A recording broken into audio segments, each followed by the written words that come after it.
War in 1950, Georgia Tan kidnapped more than 5,000 newborn infants and then sold them to the ultra-wealthy on a nationwide black market child trafficking network. More than 500 of those infants would die before being sold due to abuse, neglect, disease, and malnutrition. Some of the babies were ripped from their mother's arms right off the streets in broad daylight. They were kidnapped from churches and daycare centers where they may have been playing. In most cases, the infants were taken directly from hospitals after doctors handed newborns over to people they thought were nurses, but they were actually criminals disguised as nurses, all part of a massive black market that sold babies. High-ranking politicians ensured Georgia Tan was protected so that she could continue selling infants to the highest bidder. And as unbelievable as all of this sounds, it is 100% true. Check this shit out. Tan pulled off her brazen scheme through operating the Tennessee Children's Home Society, a society which, on the surface, was doing the Lord's work, finding homes for orphaned children.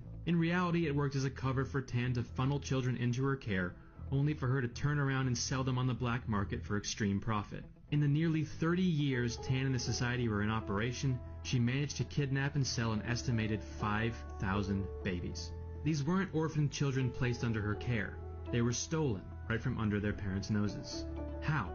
How could anyone get away with kidnapping and selling children for nearly 30 years right here in America? She did it with help from friends in high places. She took children who came from poor families, for the simple reason that poor families at the time didn't have the necessary resources to search for one of their children should they go missing. If families did file a report, Georgia Tan would have it handled by her close friend E.H. Crump, a powerful tycoon and the so-called boss of Memphis. Crump would make sure the reports of missing children were ignored. She also had an elaborate system for taking newborn babies from hospitals and mental wards, bribing doctors and nurses to help protect the children, and then tell their unsuspecting parents that their baby was stillborn. Tan would take off with the baby, with the child's parents believing their newborn to be deceased. She even had a system for snatching children right off the street. She took children from churches or daycare centers while they played with their friends. They'd end up in the arms of a uniformed social worker under Tan's employ, and they'd never be seen by their birth parents again. Once the children were under her care, and their parents were none the wiser, Tan would wipe their identities and sell them to couples looking to adopt, leaving them completely in the dark about where the child came from by falsifying or destroying their documents. Tan pocketed millions of dollars selling children to out-of-state couples, charging a $5,000 premium on out-of-state adoptions.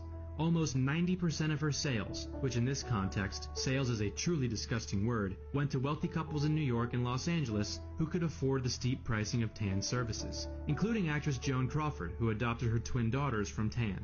It should be noted none of the adoptive parents had any chance to suspect what they were doing was wrong. On its face, Tan's operation was a legitimate adoption agency. Of course, simply adopting a baby and then never having questions about where that child came from isn't possible. But if the adoptive parents ever questioned Tan about issues that arose, things like missing birth certificates or clearly falsified medical histories, Tan had an answer.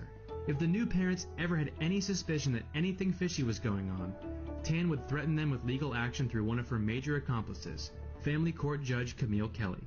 Judge Kelly used her position of power to sanction Tan's activities and threaten the adoptive parents with taking away their adoptive children if they continued to make a fuss or ask questions. They would also be threatened with being roped into whatever legal ramifications Tan may or may not have faced.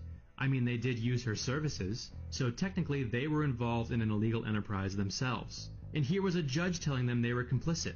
Needless to say, this blackmail coming from the U.S. judicial system itself made a lot of folks go quiet.